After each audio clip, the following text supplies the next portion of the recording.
Bonjour et bienvenue à toutes et à tous. L'actualité du continent africain vue par la presse ce 9 octobre nous emmène au Niger, en Côte d'Ivoire, au Sénégal, au Togo et au Cameroun qui sera notre première destination. Le quotidien Le Financier d'Afrique fait le bilan de la campagne électorale. Une lecture des gros titres du journal Le Détective nous rassure que le scrutin du 7 octobre s'est déroulé dans le calme, la sérénité et la transparence. Des écrits confirmés par les observateurs de Transparency International qui expriment leur satisfaction via le quotidien L'Épervier qui nous prévient également que Kamto veut mettre le pays à feu et à sang. Allant dans le même sens, Info Matin Quotidien fait paraître en gros titre « Kamto joue avec le feu ». Le candidat s'étant autoproclamé vainqueur du scrutin de dimanche.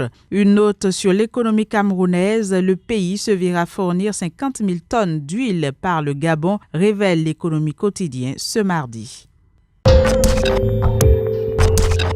Direction le Togo où la C14 dénonce via le quotidien Liberté l'intention du RPT Unir de frauder les élections. Autre information à la une du journal Liberté, recensement électoral, le plus dur reste à venir, déclare en première page Gilbert Bawara qui annonce les couleurs.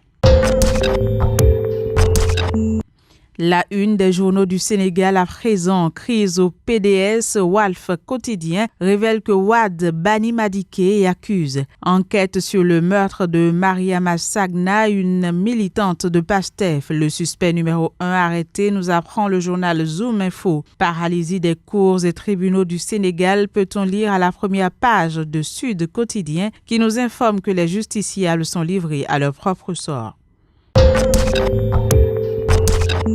Actualité au Niger, adoption du projet de loi modifiant et complétant la composition, les attributions, l'organisation et le fonctionnement du CSC et celui modifiant et complétant la loi de la politique nationale d'aménagement du territoire. On reste avec le journal Sahel qui dénonce le retard et l'absentéisme des agents de la fonction publique dans le pays.